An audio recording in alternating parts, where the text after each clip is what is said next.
So for this exercise, what we are doing is we are going to play with 3 different focal lengths, which is a 100, a 50, and a wide lens, a 21, all from the same lens set. And we will show you what having the end of a conversation and getting up from a chair looks like on different focal lengths at different stops. We should also introduce someone. Hi, I'm David Warner. I'm a technical specialist on the sales team for Zeiss Cinema here at the Demo Center. It's nice to meet y'all. And he's a great height. Yes. We've decided to start this depth of field test on a 100 to just show you the extent of how shallow it can be. So we are on a 100 millimeter lens at a... We're at a T1.5, which means it is wide open, and our depth of field is as shallow as it gets. You can probably tell that if I move a muscle right now, I'll get blurry. You can see that my eyes are in focus, but my ear is not. I have about an inch to play. So let's try a 1.5. So for this exercise, Hay is going to pretend she's finishing off a conversation with someone that's on the side of the lens, and how would you normally move in a conversation, Hay? I don't know. I'd probably be pretty large with my movements. I tend to emote a lot, and I tend to, my whole body moves, my head gets going, and my arms are going.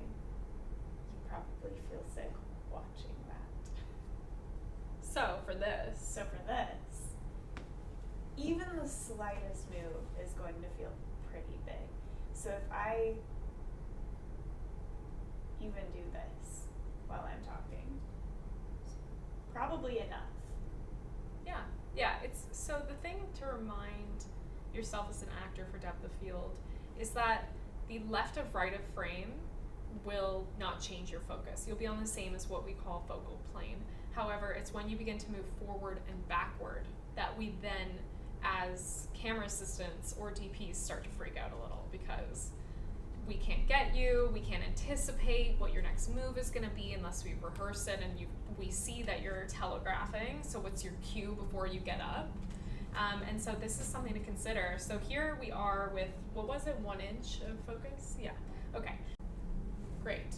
So we're going to do 2 versions of this, and one is to show you that the most natural performance isn't going to be as seamless as one might think from an audience perspective. And then we'll do one that's a little more controlled. So hey, let's start by just workshopping an end of a conversation before getting up, as if you were in your day-to-day life as you. Okay. And what's the question? What's the question? Is a hot dog a sandwich? Is a hot dog a sandwich? So we're near the end of the date, right? And I've had a couple of drinks, so I'm already a little bit worked up. And he asks me out of the blue, is a hot dog a sandwich? That is not a question you ask on a date. And so I left. Great. And so as you can see, because we're on a tighter lens, that movement looks even faster than if you were on a wider lens. So now let's try doing something a little more controlled that gives us the time as a camera team to get you to where you need to go for your performance. So same thing whenever you're ready. I'm going to be thinking a lot about if a hot dog is a sandwich. And I think that what I've decided is, it is. A hot dog is a sandwich, because if you come with me, we'll go get some buns, which are red. Which are red. Great. So from that, we can see that it was more controlled. It still felt natural. It still felt that there was that organic feel and movement. And we were able to maintain that area that you were able to work in. So if for some reason they had chosen to shoot this on 100 for whatever production you're on and acting in, this would be an important thing to know. Okay, I'm on 100. I know what my shoot stop is because I asked. And now I know that I should really maintain where I'm at. And this will change when you close down your iris, which just means the number gets bigger and more is in focus, which we will see now. So now we've closed down our T-ring or our aperture iris, whatever you want to call it, and we are at a 4, which means that more is going to be in focus. It's still going to be shallow. How much room do we have to move in at the moment? About 4 inches. We have 4 inches now instead of 1 inch. So It's not a lot of room, but compared to what you were working in with before, this is like amazing. It's a little bit more, yeah. So this time, let's still do controlled, Uh-huh. and let's just kind of play around within that. In our last exercise, I had decided that we were going to go get some bread for this hot dog, which is a sandwich. And I think that the important thing about sandwiches is that you have multiple types of bread to choose from. This is a deep stop. It's an 8.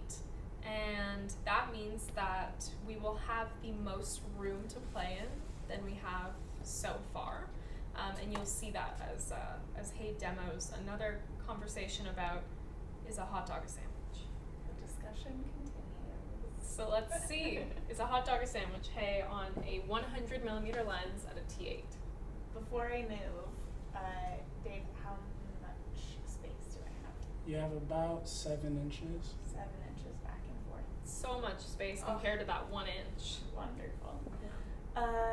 Okay, so we've decided a very important thing about sandwiches is that you have multiple types of bread. And for a hot dog you do. You can have a pretzel bun, you can have a regular bun, you can have a brown bread bun, a whole wheat bun. So one of the things that we noticed while watching this was that when she got up, it was much easier for David to rack because we had that play in there, and that when we landed, it felt like a safe space, and it wasn't that, where is that 1 inch landing? Because the human body naturally does move when you're breathing even, and so that back and forth doesn't even have to be like a conscious back and forth. That can just be how the body naturally moves, and here we had a lot more freedom to play in that space. So let's switch out to a 50. So we've opened our world up, and we are on a 50mm lens, wide open at a 1.5 still.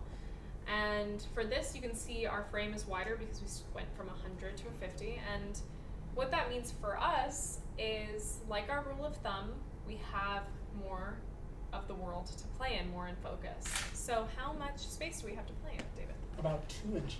2 inches. So instead of the 1 inch, we're now at 2 inches. So a lot more room, and it's a little bit of a cheat, but the wider the lens, the less you'll notice that it's out of focus as well.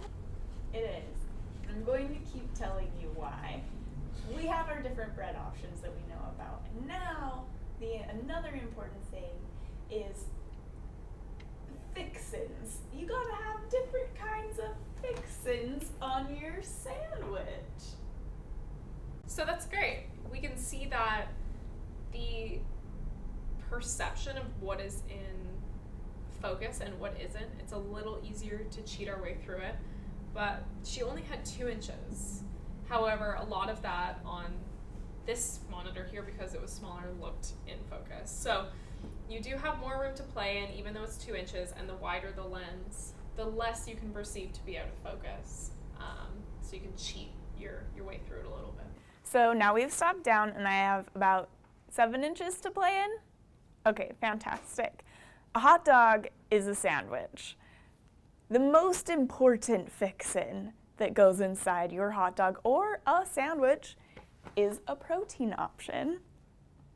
And you have lots of protein options when it comes to hot dogs.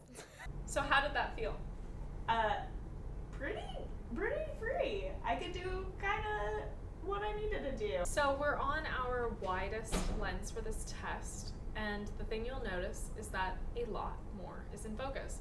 And if you aren't taking a look at just what's in focus around Haley's face, you'll see that you can actually see what's in the background cabinets. At the beginning, when we were on 100, you didn't even know what was back there. And we're at the same stop, we're at a 1.5. We were at the exact same stop at the beginning of that 100, at the beginning of that 50. But as we've begun to widen our lenses, you've been able to get the context with depth of what's actually happening as well. So you can still see that all the way back here is out of focus, slightly blurred. But how much room do we have to play in? A little over a foot. So now, instead of 1 inch, we're a little over a foot. And that makes everyone's life a little more, easy. So now that we're here, I'm going to tell you a little bit about the different options of hot dogs that you can choose from. You can choose from a actual beef frink. You can choose from a veggie dog, a tofu dog, any kind of dog, turkey dog, any kind you want. Great. We're still on a 21. Now we're at a 4. So I imagine we have quite a lot of room to play. Dave, how much space do we have? Almost 3.5 feet. Oh my gosh. Okay, fantastic. I can pretty much do anything. Now you have. Let's talk about hot dogs. You have different bread choices, different protein choices. Now your other fixins, you can choose if you want relish. Great. Do you like sour relish? Do you like sweet relish? Pick And your relish. one of the things, can I have you sit down for 1 sec, please? One of the things to also note when comparing is back here is going to be more in focus than previously. And so when it begins to expand past the 1 foot mark, you can start to also analyze the parts of the image that are becoming more in and out of focus. And that's a really good way of finding your own blocking as an actor. So if you know what your area to move within is like the end of this lens cabinet to the front of this lens cabinet, it's a really good marker of how much space you have to play that feels safe. We're still on a 21, but now we're on an 8, which means I've got a large depth of field. I can play, I can move my body back and forth, I can talk with my hands and not be so concerned about the op needing to stay with me. Dave, how much space exactly do I have to play in? A little under 6 feet. Little under 6 feet. That doesn't mean just go nuts. There is still blocking that you have to stick with, but you don't have to worry so much, basically. And on that note, you got relishes, and now you can put your dips on. Do you want ketchup? Do you want mustard? Do you like mayo? A hot dog is a sandwich. So we played with 100, a 50, and a 21, and we've maintained the same stops throughout. So we've had a 1.5, a 4, and an 8. And rule of thumb, like we spoke about earlier, was that the shorter or the wider the lens, the more that is in focus. And that, we have a 1.5 at 100, we had a 1.5 at a 21, and as you can see, there was more room for Haley to play in. So having an understanding of depth of field and the context around your performance and how that might alter your movement or how you approach a scene is really vital to everyone's experience on set, especially when working within the world of cinematography.